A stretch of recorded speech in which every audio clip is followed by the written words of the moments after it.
Hi, everybody. Welcome to Monuments and Meanings. Providence examines its commemorative works. I'm going to start off with a land acknowledgement to ground our conversation. Today, we gather across the traditional lands of the Narragansett, the Niantic, the Nipmuc, the Pequot, and the Wampanoag peoples from past to present. We recognize the long history of this land and the enduring connections that Indigenous people have to this place today and into the future. My name is Sarah Zurier, and on behalf of the Rhode Island Historical Preservation and Heritage Commission, I am really honored to be joined by Becky Davis, Ray Rickman, and Stephanie Fortunato, and you can find all of our bios on the conference website. The City of Providence established the Special Committee for the Review of Commemorative Works in 2020, and it held its first meeting in 2021. As Becky, Ray, and Stephanie serve on this public body, please note that this session is intended for educational purposes only. Members of a public body are asked not to discuss and/or act upon a matter over which the public body has supervision, control, jurisdiction, or advisory power. And to the audience, please do not invite the members to discuss matters under their review. Please do use the chat for comments that everybody can see. And then also please enter your questions into the Q&A and we will address them after the presentations. At the Commission, we view monuments as potential historic resources. They are part of our built environment, along with archaeological sites, buildings, landscapes, structures. And in 1993 to 95, the Commission worked with University of Rhode Island professor Ronald Honorato on a survey for Save Outdoor Sculpture, which is short SOS, which was a project of the Smithsonian Institution. They collected survey data about history, design, construction, and condition, and all of that was entered into a database which you can view as part of the Inventory of American Sculpture, which is online. 150 sculptures and commemorative works were documented, and now we count about 100 listed on the National Register of Historic Places in Rhode Island. Though it may seem like this monuments moment rose up in 2020, many communities and many individuals have been interrogating these works for years, for decades, for centuries. In Boston, St. Paul, Charleston, Richmond, in small towns, big cities, people are deploying political means, artistic interventions, sheer force to question these monuments' claims on our public spaces, and also to ask who and what is missing from this narrative of bronze and stone. So welcome, and here's our plan for the session. Stephanie is going to join us to talk about the committee. Becky is going to present some of her works engaging with monuments and public meaning and active remembering. And Ray is going to share some observations followed by Q&A. Hope you engage with us, and welcome, Stephanie. Thank you so much, Sarah. I am so pleased to be here today, and I'm grateful to your team, Katie and Julie, for putting together this conference. Of course, to be joined by my colleagues, Becky Davis and Ray Rickman, discuss the Commemorative Works policy that the City of Providence has recently established. I'm going to open a presentation here.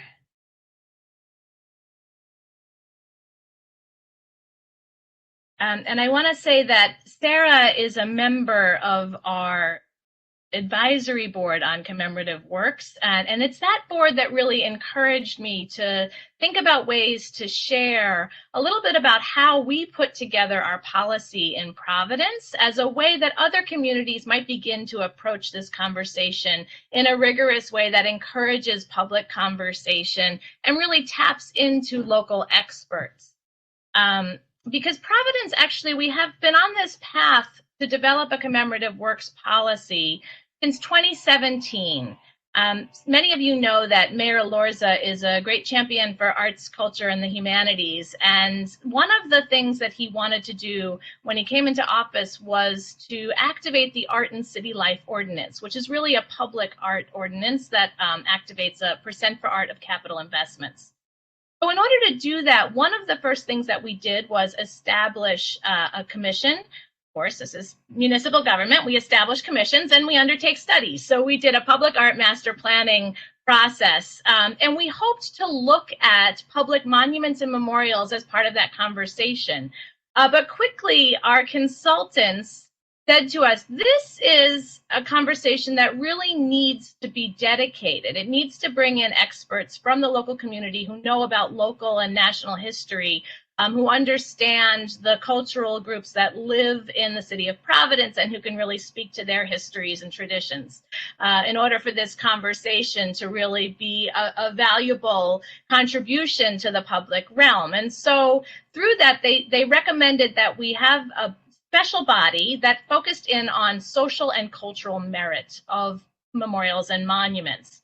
And so that was a wonderful start for us. We released the plan in 2018 that has the initial recommendations for the special committee. And if you're interested in finding that plan, you can go to artculturetourism.com and you can read the initial recommendations from the Public Art Committee and kind of compare what I'm talking about today and how it aligns and where we sort of made some tweaks. But we had a graduate student from Public Humanities at Brown University who worked with us to create a policy brief, because it's one thing to say that this body is going to think about social and cultural merit. It is another to come up with the criteria and the rubric for making those decisions. And so Emma Bost did a great job of really outlining not only where Providence fit into this national conversation about monuments and meaning, but how could we actually in practice make these decisions? That policy brief was very helpful in establishing an ordinance that created the actual special committee for the review of commemorative works. And for municipal people and policy wonks who are out there, you can visit the City of Providence's website to check out the ordinance and see how it has been organized by legislation. This was really exciting. It was introduced in November of 2019. There were 5 sponsoring city council members who introduced the ordinance. And then the ordinance committee took it up in May of 2020, actually just days before the Christopher Columbus statue actually was removed. So we had this policy in place. So when that statue was put into storage, we actually were already underway in creating this ordinance. So we were in good position. We had thought through a lot of the issues there. You may be asking why we're using the term commemorative work. Well, Emma Bost, again, very wisely saw that we needed an umbrella term. Something to describe the different kind of commemorations that are out there. So commemorations really are usually dedicated to people in the past or moments in time in the past. And it's a representation of our collective history, our collective memory. Our special committee is really dealing with objects. We are not looking at names at this point. But the special committee makes an advisory opinion that goes on to other governing bodies. And so there may be a time in which we're asked to speak to that. But at the moment, we are looking at objects. And we are only looking at objects that are on city property or were installed and given permission by the City of Providence. One of the things that we are doing with our special committee is that we are sharing the responsibility for decision making among a group of experts. So the committee itself is made up of 7 people, and we are staffed by the Department of Art, Culture, and Tourism and the City Archives. My office really staffs and helps with the convening and the application process. City Archives creates a briefing about the commemorative works that will help the panelists to understand the context for which they were installed and their site conditions today. And with the group that has been assembled have been appointed from different bodies. So again, this idea of distributed leadership. Both the mayor's office and city council have appointments. The Department of Art, Culture, and Tourism and City Archives have appointments. And the Art and City Life Commission, which is the Public Art Commission, also has an appointment. And so Becky is our Art and City Life Commission appointee, and Ray Rickman was appointed by City Archives. So really, again, we're really thinking about how do we share and distribute these roles and responsibilities based on people's expertise. We recognized immediately, though, that there is a lot of expertise in our community, and 7 people really wouldn't let us tap into all of that depth of thinking that people have been doing about commemorative works.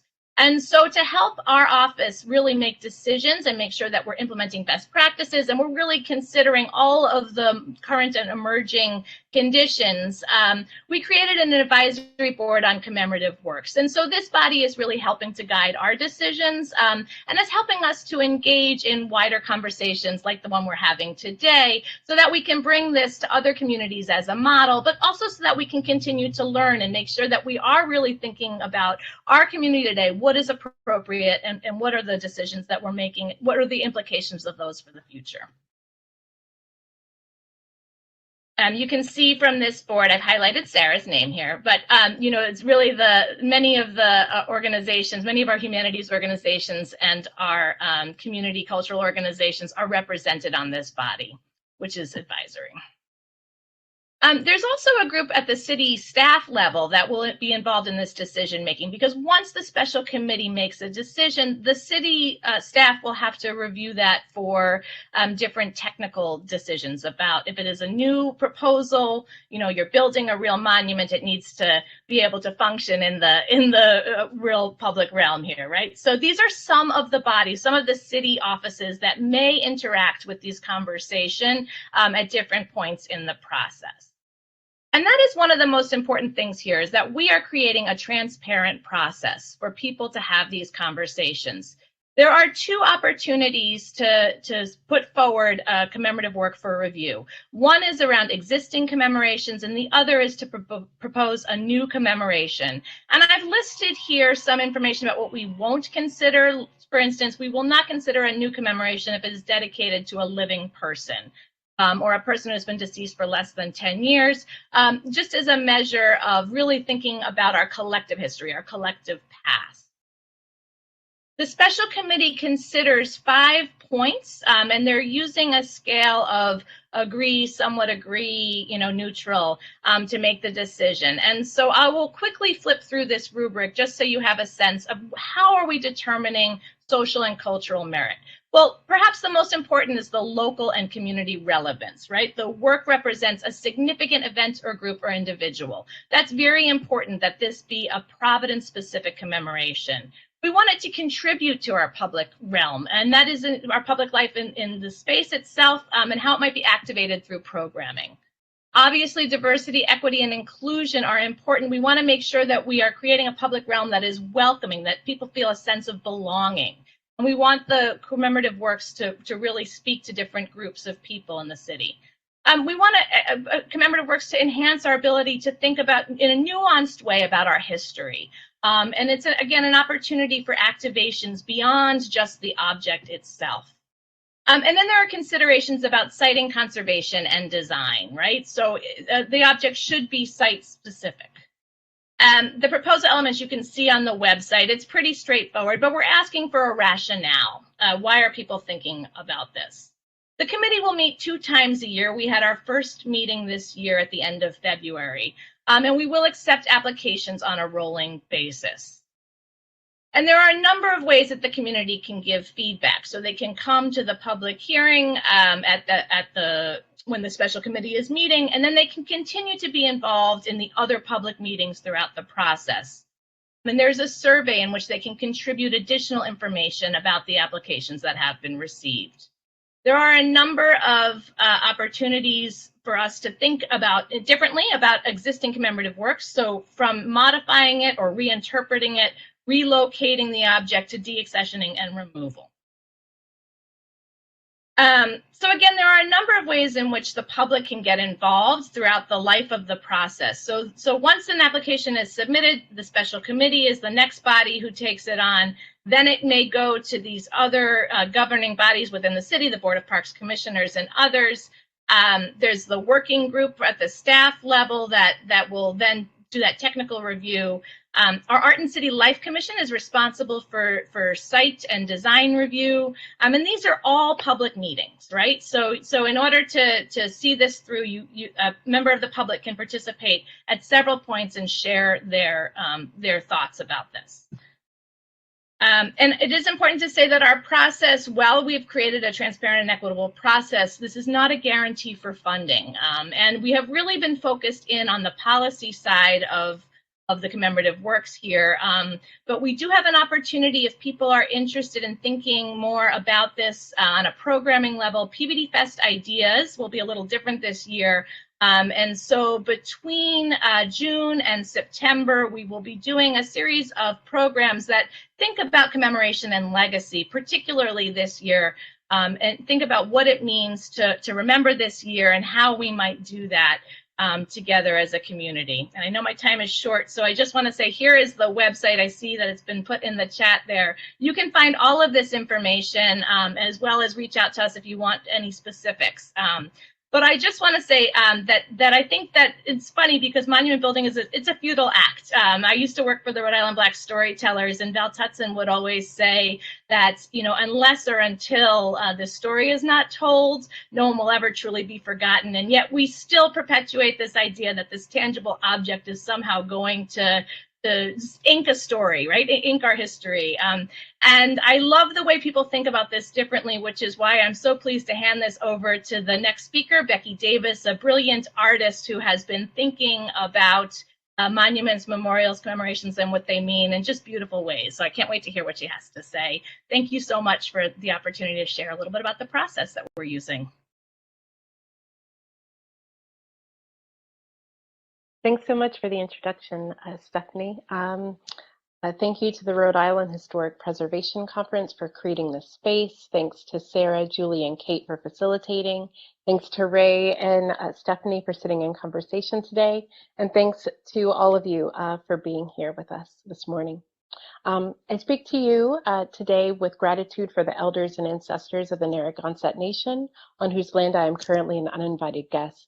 Gratitude for the elders and ancestors of the Muskogee Creek Nation, on the land of which I was born, and infinite gratitude for my own elders and ancestors whose labor, joy, deeds, sacrifices have made my life possible. With that, I'm going to share my screen.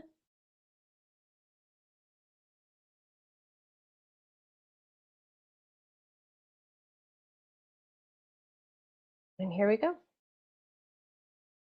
So as mentioned, I'm going to talk about one of my projects in general and specifically, but I'm going to give you a little bit of context on how I got there. And I'm going to start by telling you how I ground my practice. So I was born in Fort Benning, Georgia. It's an Army installation named after Henry L. Benning of the Confederate States Army. He was a general. Pictured here is the Atlanta cyclorama. It's a 365-degree painting depicting the Battle of Atlanta from the Civil War. I first experienced this monumental artwork on a second grade field trip. It was the mid-1980s. At the time, the painting was presented inside a neoclassical building constructed specifically for the display of that work. Along with other school children, I entered a darkened amphitheater. Once on my seat, the light slowly came up, and the seats rotated like a amusement park ride. As uniformed guides described various tableaus presented in presenting the narrative of the painting. This immersive nature of the experience was heightened by a full-scale diorama that extended the space of the painting into the theater. As an 8-year-old, I witnessed from that single experience what it feels like to be immersed in a story and culture that doesn't include or want to include you. I also learned that places have power. So my practice is grounded in that memory. It is also grounded in the charge by Toni Morrison, presented here by scholar, writer, and curator Dr. Anita Bateman. This history that I'm immersed in, if wielded properly, can be also transformed into power, much like the Atlanta cyclorama. So growing up in Georgia in rural areas, small towns, and moderately sized cities, this type of nostalgia and glorification of the old white South was normalized. I would also like to point out that this type of elevation of antiquated, offensive, and white supremacist delusional values is not unique to Southern landscapes. In the summer of 2017, I took photos that would become a series of diptychs titled Documents into Monuments. This body of work was made in response to my thesis project titled Whose Name Was Written Water, which was a documentary about my fourth great-grandmother, Charity Ann, who was enslaved on a farm only 40 minutes north of where I was born. She was the mother to 16 children who were fathered by her enslaver's namesake and son. On the left here is a detail of one of those diptychs. You see the monument's inscription, which denies, or which states, fate denied them victory, but crowned them with glorious immortality. On the right is a bill of sale listing the purchase of Charity Ann and her 6 children by Isaiah Parker Jr. after his father passed. So 1 month after I took the photographs from this series, that sort of is structured to make the connection that at the center of my personal family story and the center of the story of how this could happen in the first place was indeed this Confederate monument that sat at the heart of Harris County, Georgia. So again, as I mentioned, 1 month after I took these photographs, the Unite the Right rally took place in Charlottesville. And because of this work, I was already steeped in thoughts about the significance of monuments as covenants of community values. So my practice began specifically addressing these sites. So this is a detail of a historical painting by Johannes Adam Simon Ortel. It depicts the first equestrian monument in America, King George III heroically astride a horse. The structure was located in Bowling Green, New York. On the eve of the Revolutionary War, a group of patriots gathered around the monument and collectively worked to pull it down. These soon-to-be American citizens understood the implicit power dynamics of monument building, that the structure was erected as a reminder of who was in charge of, at the time that tensions were high between the colonies and the crown. These colonists were also not without a sense of irony. They melted down the metal from the monument and used it to create munitions for the imminent war. I would like to introduce you to another equestrian monument.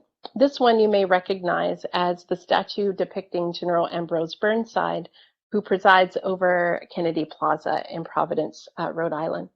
It's a major, it's a park and major transportation hub in Providence.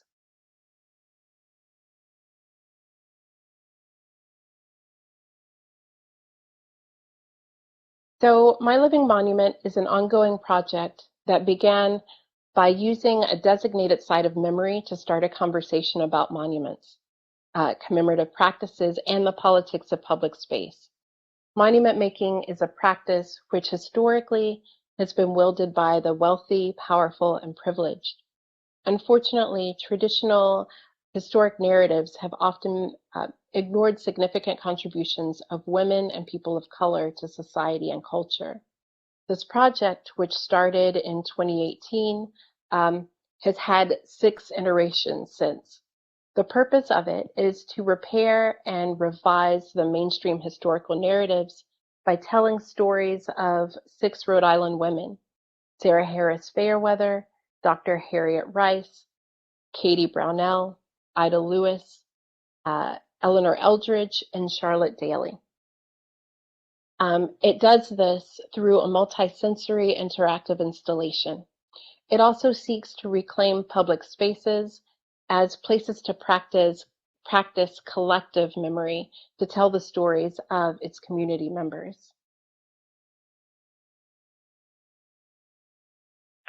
This documentary video was created by artist and activist Benjamin Lumberg Torres Sanchez.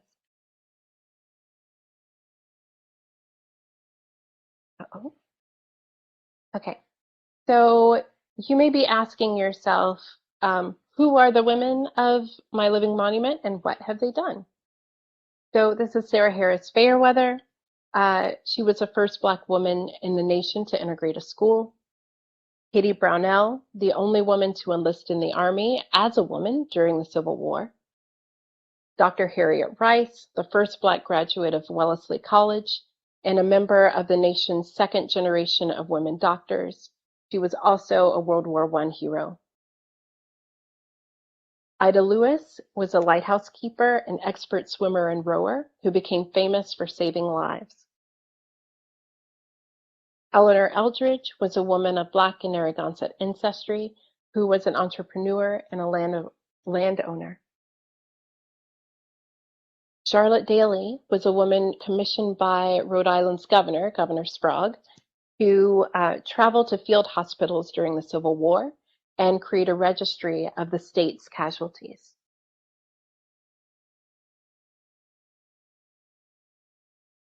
So these are the women of My Living Monument. So the way that this project conducts revision and repair of these stories, the way folks are able to engage with these narratives are in a number of ways. They can either be read on a series of A-frames traversing the park or by following color-coded paving stones. Curious participants who want to know more about the lives of each woman are rewarded with multisensory experiences. This includes tasting handmade candy and flavors that were popular during the mid to late 19th century, listening to recordings of sounds, stories, and songs specific to each woman, and smelling scent jars that were inspired by the environments that each woman lived in. This event was presented in partnership with the Downtown Providence Parks Conservancy and PVD Fest Ideas. The original iteration was additionally sponsored by the RISD Museum with additional funding from the Rhode Island State Council for the Arts. The second iteration of this program, our project, sought to increase the visual impact of the original installation and further disrupt the intended purpose of the space by inviting other artists to create additional works, both static and interactive, that were inspired by active remembering and documentation of public histories. So this work included the work by the following artists, and I will flip through their names. This is the work of Afrofuturist artist and educator Kay Fumaleo Aleru, who surrounded and confronted the general with redacted fluorescent messaging. This work was made by poet Laura Brown Lavoie, who channeled prolific letter writer Charlotte Daly by offering people in the park the opportunity to send a report of their current condition to loved ones across space and time. Archivist, artist, performer, writer, and Rhode Island Council for the Humanities Fellow, Janaea Kizzy, invited participants to commemorate unseen and ignored people, places, actions, and things. Finally, in order to democratize the practice of monument building, park visitors were invited to share the names of someone who they wanted to, whose memory they wanted to keep alive. These My Living Monument memory cards were used to wrap the general's pedestal. So I look forward to this conversation and continuing to think about and engage in ways to construct more inclusive public places. Thank you.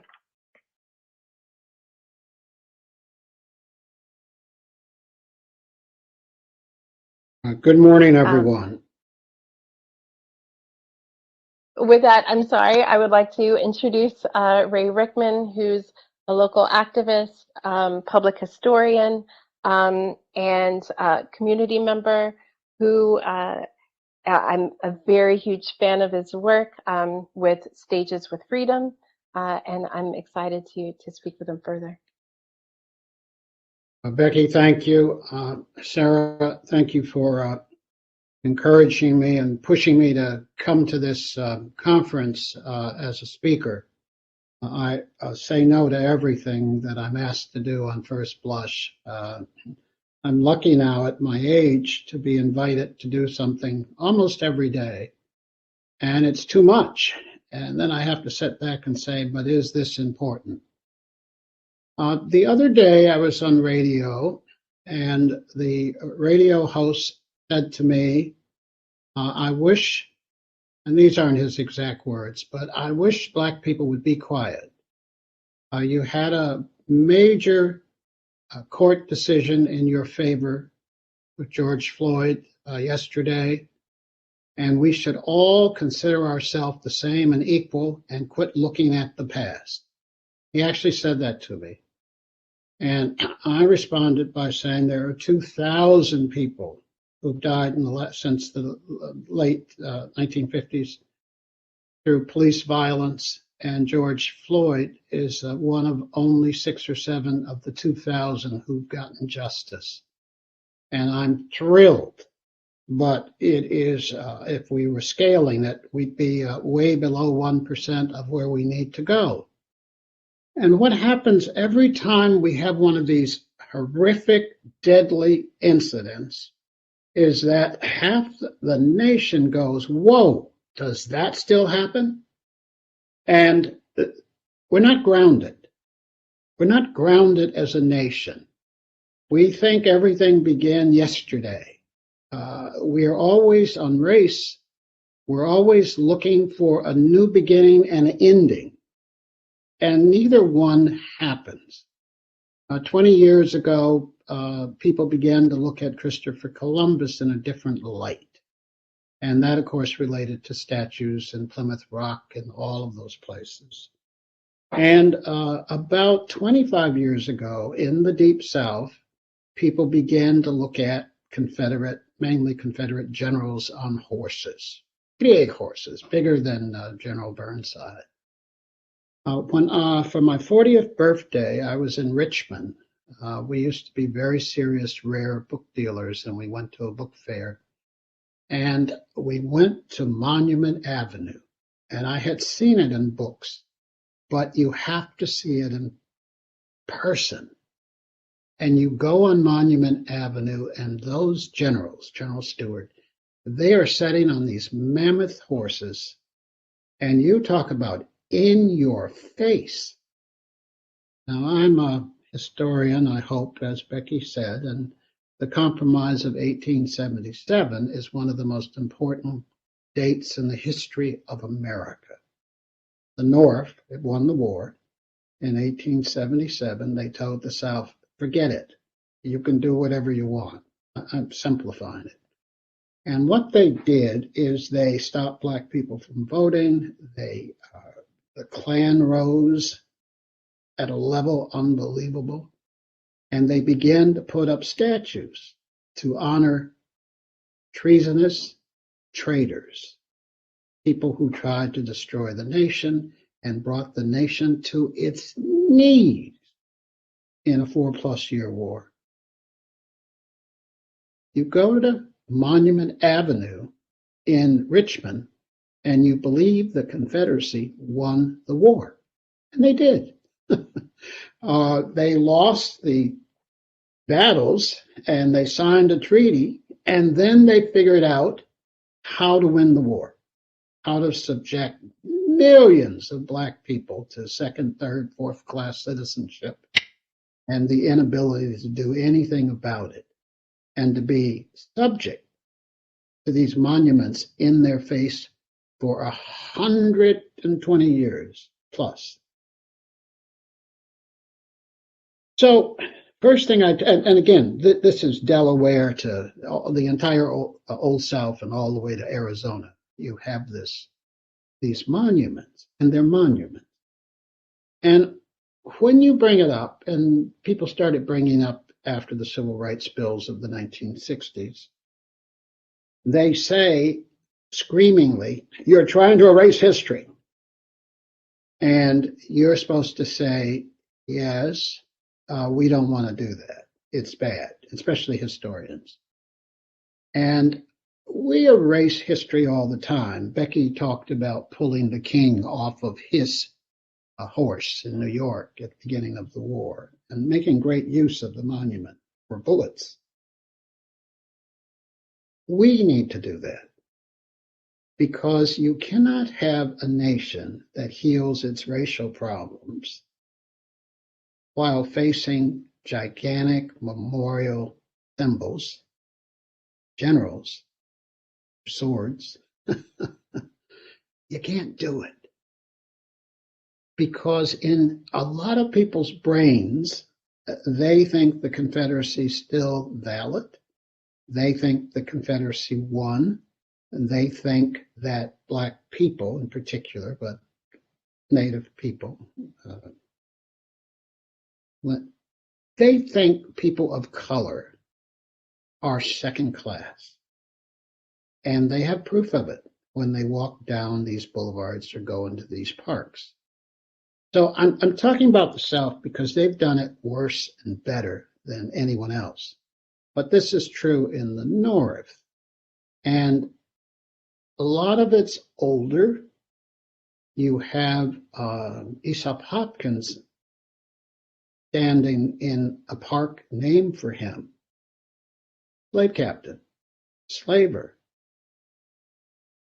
No one liked him. One of the, I'm sure John Brown, his grandchildren liked him. But Aesop Hopkins, uniquely awful human being in our face. And the argument with Aesop Hopkins is very interesting. But it's the same argument with many things. That is, we know so little that we don't have to do anything about it. We don't need to replace any of these people who have subjected large numbers of people, and by large, I'm talking about the majority of the population, to second-class status. And then they are the heroes or the winners of all the conversations, of all the thinking. And this affects how people act. So you have, and I want to go through this quickly, you have 1877 coming forward, in which white people are told, and would stick with the South, are told that you're great and Black people are subhuman, or certainly less than you are. And then you have the rise of the Klan. And then finally, you have the passage of the Civil Rights Acts, in which the federal government in particular, not states, began to say to these people who govern, to artists, you cannot do this. And so we have only 3 or 4 of these monuments created after 1865. Before that, we have 1,000 generals on horses and even stone mountains carved to honor them. And so then we start the process of undoing this. And of the 1,000 or so statues, about 200 have been taken down, mainly since Charlottesville. Race. We have a reckoning going on about race.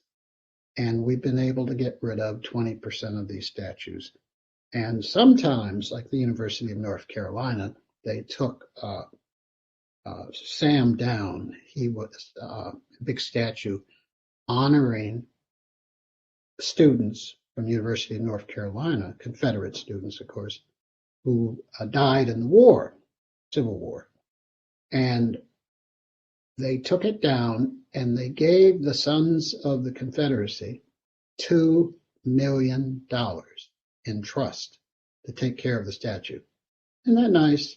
You have a statue put up in 1913.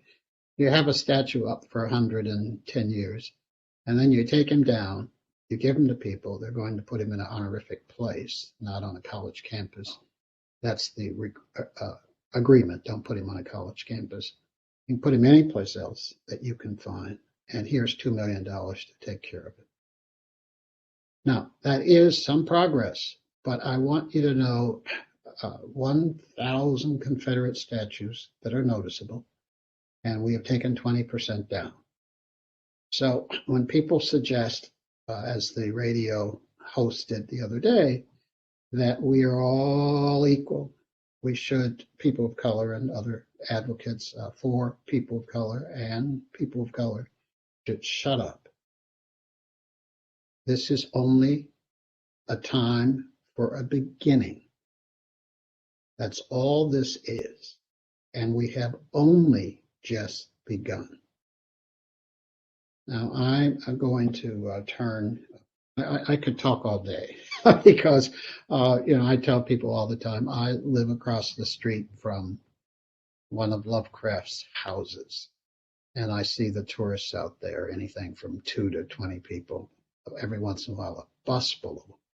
And my working desk is in the front room, and I can see them, and I run out and I talk to them. I give them this 2-minute blurb rant, actually.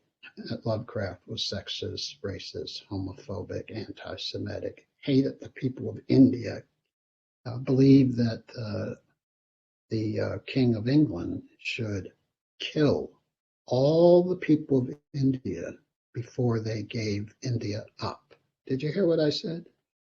Now, this is a nation in which we have lived, and a world in which we have lived, in which certain people, I'm using Lovecraft in this case, pushes these thoughts and theories with the help of academics and universities and governors in Delaware and Virginia, pushing these theories about about people being inferior.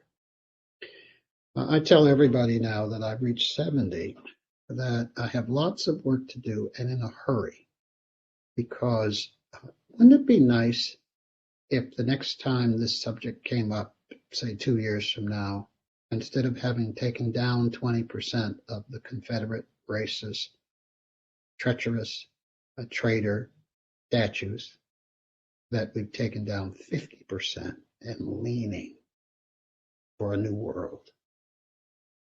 Sarah. Thank you. Thank you, Ray. Thank you, Becky and Stephanie, for sharing your work. I could just keep listening to Ray, but we want to hear from you. So if anybody has any questions or comments they want to drop in and ask us. But I thought, I was struck by Becky's use of the painting of George III being pulled down. And I've also been to a talk presented by the Society of Architectural Historians that talked about that moment and about how now these monuments how we interact with these monuments becomes part of our history. But I was thinking about how we're turning them into sort of a renewable resource, that turning that bronze into bullets was saying, there is still value here. We're going to make it what we need in our lives right now. So that was a really interesting perspective. But I want to ask, should we keep building monuments? And this is a question that's going to come up before Stephanie and before the committee, because you sort of have two jobs before you. One is to evaluate what is here, but also to plan what our city's going to continue to look like, to commemorate. Should we keep being in the business of monument making? So can I go first in response?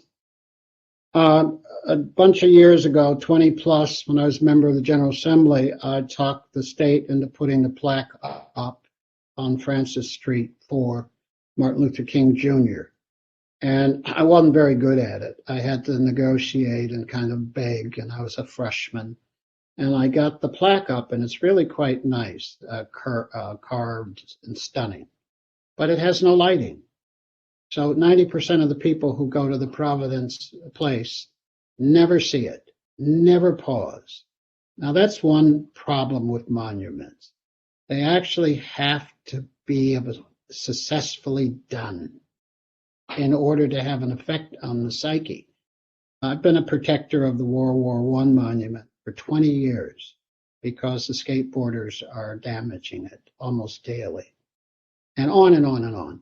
That huge memorial to people who fought in World War I is not properly protected nor presented. And everyone who it honors is dead and their children are 90 years old or gone. And we are not treating it in an elegant fashion nor protecting it. Now, that's what's wrong with monuments. How are they presented? Where are they? Now, the opposite of that, and Sarah, I'm trying to give you two answers. We put up a plaque, big plaque, we call them Civil War plaques, for Ciceretta Jones. And we put it in just the right place where it's tilted, a long block from your office, Sarah. And it's tilted. And we put it there on purpose near her house. And the tourists on Benefit Street, they see it. And the second day it was up, I was sitting across in a little canvas chair watching people come to see it. And 8 or 9 Japanese tourists came up to see it. And I said, this is a success. A $7,000 monument to Ciceretta Jones, famous opera. I'm simplifying. Famous singer, Rhode Islander.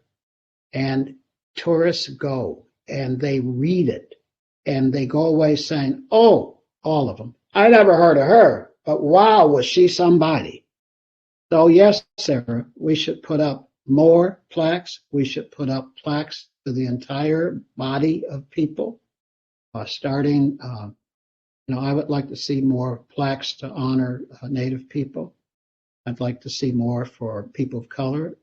I'd like to, I've been talking to someone about putting a plaque up to the elders, Laotian and Cambodian community who came here, 40 years ago. Yeah, we're not telling the story very well. I'd like to add something in support of that, Ray. I believe that it's absolutely important to see ourselves reflected in the landscape. It helps to foster community connection and a sense of belonging to place. I think that I also agree, though, that static structures can over time lose their sense of urgency, and they can just become part of the landscape that we navigate around but don't understand the connection to. So I also advocate for ongoing programming and ritual acts that help to keep those memories alive. That's kind of what the idea of a living monument is undergirded with, this idea that we have to keep this connection to the structure fresh by using spaces to have conversations, to talk, to use the space in the way we need it, but also to practice active remembering by telling these stories. Yeah, and just to round that out from the perspective of sort of the city and the stewards often of these monuments and memorials, I think that the impulse to create memorials is so great. There's no way to stop this, and I think it's really important for all of the reasons that Ray and Becky just outlined. But what I think we need to give up is an idea that these are permanent and static, even if they are made of bronze or stone and they're fixed in the landscape. We need to sort of approach them as a picture of a moment in time, and that the thing that we've been trying to do in Providence is creating structures so that we can revisit the stories that are told through these objects. And when they no longer serve our communities, to find ways in which we can change the landscape itself, not to think of them as a fixed object in space, but more a fixed moment in time. So I wanted to wrap up by inviting everybody to tune in to the next meeting of the Special Committee on Commemorative Works. I attended it on Zoom last time you had a meeting, and it was fascinating. So Stephanie, could you give us a plug for when your next meeting is coming up? So it'll probably be in the fall, actually, Sarah. The applications are now open, and we are collecting requests for review as well as proposals for new commemorations. Those will be taken as a body by the committee in the fall. The follow-up from the first meeting will take place through other governing bodies. The Board of Parks Commissioners will take up the matter of Christopher Columbus in May. So if people are interested in that story, they can follow through by attending the Board of Parks Commissioner meeting in May. And if you go to artculturetourism.com, you can find the Commemorative Works page, which has the schedule of the meetings. And I see a question in the chat about how monuments are represented. And I just wanted to say, I think that that's where this intersection, this conversation about an object as public art and an art historical object itself, and a commemorative work as a vehicle for collective memory. This is where it's really important that we also allow for artists to create expressions that also are of the moment, right? We want to make sure that the form meets the moment, meets what is trying to be expressed through it. So I personally think that there's a wide range of monuments, memorials, markers out there, and there should be. I think some of the most exciting monuments that I've seen in particular coming out of Germany, some of them are evolving over time, right? Time-based work, I think, is a really interesting way to memorialize things. So I think there's a range of options there. An artist should be allowed the freedom to express the meaning of the monument through its form in whatever way is appropriate, without prescription. Thanks, Stephanie. Thank you, panelists. And I'm sorry we didn't get to this last question. Maybe we have time to talk about it, but about how in the North we're managing, let's see, any resources you would recommend.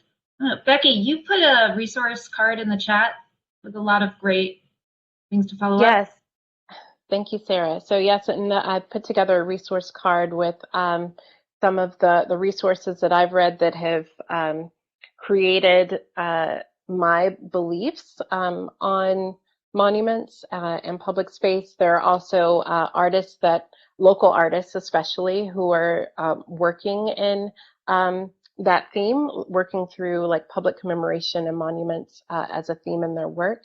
I also want to shout out the work of Decolonization at Brown that is bringing forth a lot of discussion around Roman statuary on the Brown campus and sort of what that means and if there's a place for that. So yes, I would definitely check out their work. There are a lot of articles that you can find online if you Google Decolonization at Brown. Yeah, and I'd also recommend people go visit the website for Monument Lab.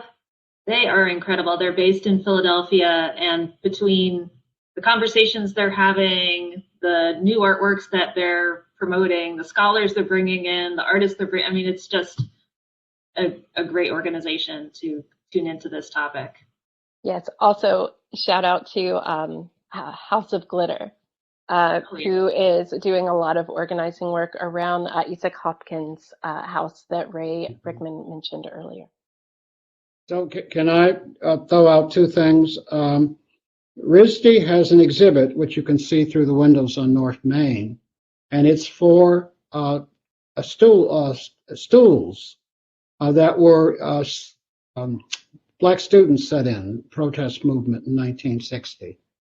And they're furniture, but not really. And I point this out because it is amazing what is art. It is amazing what is history. And RISD has done something wonderful by having this very low end, fabulously set up exhibit. And I urge people to go see it. The other, back to House of Glitter, on Tuesday night, Stages of Freedom has a Zoom, Monday and Tuesday night, two-part Zoom dealing with, it's called Voting in the Age of Brianna. And each session will be open by the House of Glitter with a 4-minute meditation that talks about history. And I'll tell you, I had to watch it we had a preview, and I watched it 3 times.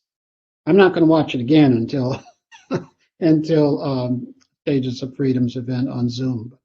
Urge people to come and see it because it relates to this discussion. Where do we go as a nation?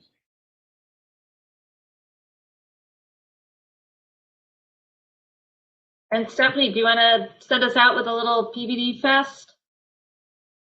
So the PVD Fest Ideas website will be open, I think, by next week. So start thinking about how you might want to think about commemorations and legacies. And we'll be putting the schedule up there as well. So either participate by doing a program or just join us for some of the amazing artist talks, programs, exhibitions, walking tours. There's going to be a whole host of sort of humanities-based programming around this theme. So join us. And so thank you. Thank you, Becky, Stephanie, Ray, and for everybody attending. I'm so thrilled that we are concluding Come Back to the Future. Stick around for more tours, videos, and you can check out any of these sessions for the next 30 days. So keep it on. Thanks all.